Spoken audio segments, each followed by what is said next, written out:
Welcome back in this studio. आज हम लोग जिस टॉपिक को पढ़ रहे हैं वो है भारत का प्रेसिडेंट, राष्ट्रपति, उनके निर्वाचन और इम्पीचमेंट महाभियोग की प्रक्रिया। दो चीज़ पढ़ेंगे। जैसा कि हम लोग जानते हैं, भारत का राष्ट्रपति गणतंत्र का प्रधान है और अपने देश में सर्वोच्च सरकारी अधिकारी और सबसे सम्मानित पद है इस राष्ट्रपति का।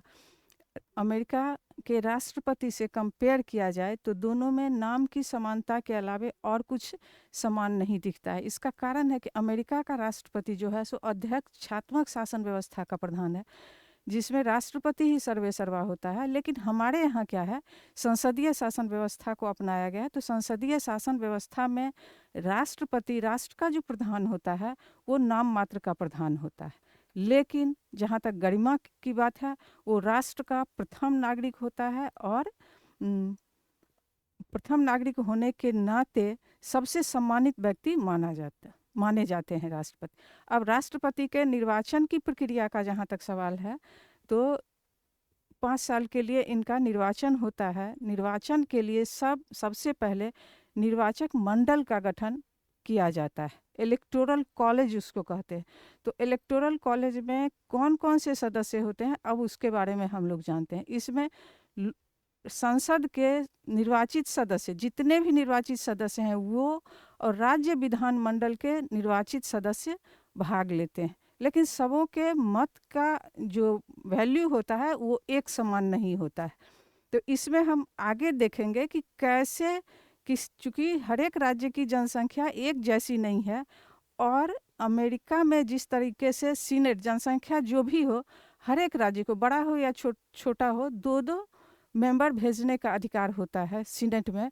वैसा नहीं है। हम लोगों के यहाँ जनसंख्या के आधार पर ये होता है। तो किसी राज्य में एमएलए की संख्या ज़्यादा है, किसी राज्य में कम है, तो उनके वोट का वैल्यू कैसे निकालेंगे? हर एक राज्य में वोट का एमएलए के वोट का वैल्यू अलग अलग होगा। जैसे मान लीजिए कि बिहार में हमको निकालना है कि एक एमएलए के वोट का वैल्यू कितना होगा प्रेसिडेंट के इलेक्शन में वोट डालते समय। तो जितनी जनसंख्या रहेगी राज्य की, उस जनसंख्या को उस राज्य में जितने एमएलए, निर्वाचित एमएलए रहेंगे, उनसे भाग दिया जाएगा और फिर जो भागफल आएगा उसको 1000 से मल्टीप्लाई करेंगे, तब जाकर एक एमएलए, उस राज्य में एक एमएलए का वोट का वैल्यू उतना होगा। इसी तरीके से जितने भी राज्य हैं सबका वोट वैल्यू निकाला जाएगा और तब फिर उसके आधार पर सबका टोटल किया जाएगा, और उस सम टोटल को एमपी के वोट का वैल्यू निकालना है। तो उस सम टोटल को जितने भी सदस्य, जितने भी कैंडिडेट खड़ा होंगे उससे भाग दिया जाएगा, और फिर जितना भागफल आएगा वो एक एमपी के वोट का वैल्यू होगा। अब मान लीजिए कि 100 सभी राज्यों के एमएलए के वोट का वैल्यू 100 है और 4 कैंडिडेट कंटेस्टेंट हैं चुनाव में, तो उसमें 4+1 से डिवाइड करेंगे और जितना वैल्यू आएगा, अगर हाफ रिमाइंडर उसका मोर देन हाफ रहेगा तो उसमें एक ऐड कर देंगे। अगर लेस देन हाफ रहेगा तो उसको छोड़ दिया जाता है, उसका काउंटिंग नहीं किया जाता है। तो यहाँ पे देखेंगे और फिर टोटल, उसके बाद वोटिंग होगी। वोटिंग जो होती है, अब वोटिंग प्रक्रिया में हम लोग देखेंगे कि कौन से कैंडिडेट इसके लिए खड़ा हो सकते हैं, प्रेसिडेंट के पोस्ट के लिए एलिजिबल हो सकते हैं। तो उसमें सबसे पहले देखेंगे कि वो भारत जो भी है कॉन्टेस्टेंट, उनको भारत का नागरिक होना चाहिए, कम से कम 35 साल की उम्र पूरी होनी चाहिए। उसके बाद वो लोकसभा या राज्यसभा या किसी सरकारी लाभ के पद पर नहीं होंगे।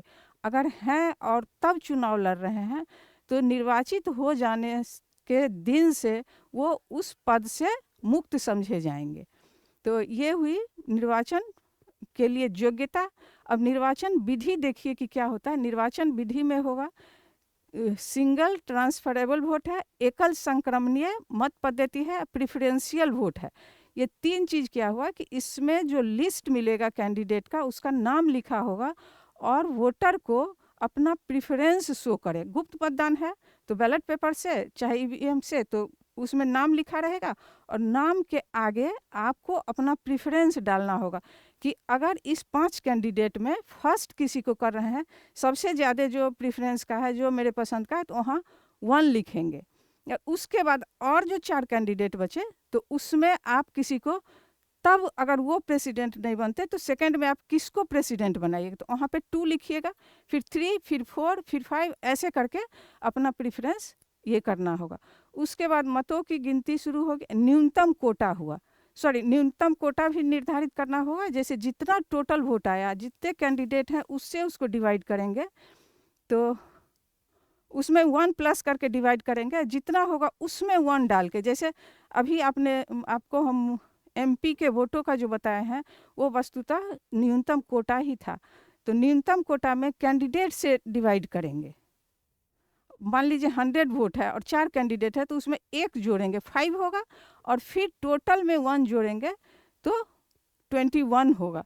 तो जिस कैंडिडेट का वोट की गिनती होगी, जिस कैंडिडेट को इतना वोट आ जाएगा वो चुनाव जीत डिक्लेयर्ड माना जाएगा। लेकिन चूंकि प्रेफरेंशियल वोट है तो हर एक स्टेज पे उस वोटों की गिनती मतगणना होगी। फर्स्ट प्रेफरेंस में मिल गया तो वो प्रेसिडेंट डिक्लेयर हो जाएगा जिसको न्यूनतम कोटा मिल गया।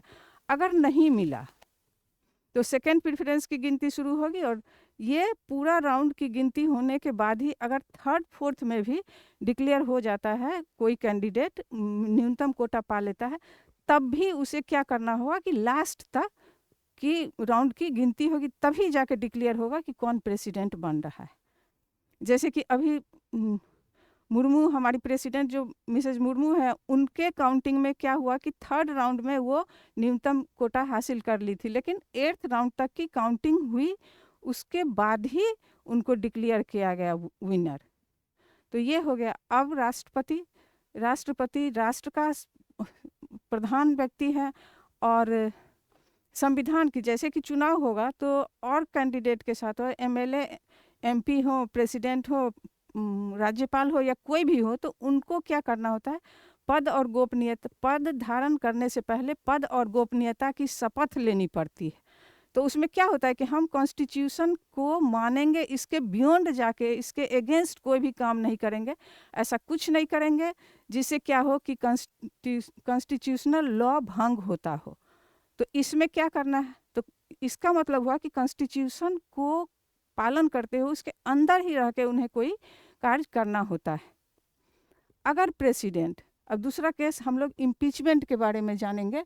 अगर कोई प्रेसिडेंट अपने कार्यकाल में रहते हुए संविधान के नॉर्म्स के अगेंस्ट जाकर वर्क करते हैं और उससे राष्ट्र के एकता अखंडता को हानि क्षति पहुंचने की संभावना होती है, या किसी और तरीके से, तो विशेष केस में राष्ट्रपति को अपने पद से हटाने की भी व्यवस्था जो की गई है, उसी को इम्पीचमेंट प्रोसेस कहा जाता है। इम्पीचमेंट प्रोसेस वही है।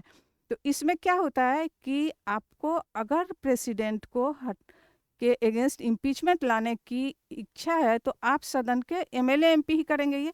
तो आप किसी भी सदन में, चाहे वो लोकसभा हो या राज्यसभा हो, प्रस्ताव को ला सकते हैं, और फिर दूसरा जो सदन होगा कम से कम उसके 14 मेंबर उसके सपोर्टर होंगे।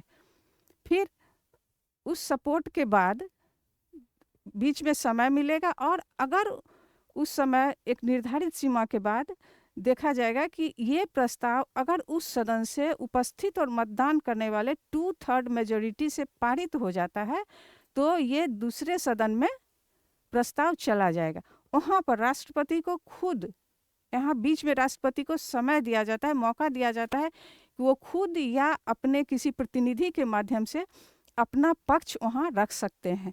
अगर उस पक्ष को मानते हुए इम्पीचमेंट की प्रक्रिया रोक दी जाती है तो वो वहीं समाप्त हो जाएगा, या फिर अगर दूसरे सदन से 2/3 उपस्थित और मतदान करने वाले 2/3 मेजोरिटी से ये प्रस्ताव पारित हो जाता है, तो राष्ट्रपति उस दिन से उसके बाद राष्ट्रपति इम्पीच्ड समझा जाएगा, उस पोस्ट से उनको क्या होगा, महाभियोग प्रक्रिया के द्वारा हटा दिया जाए।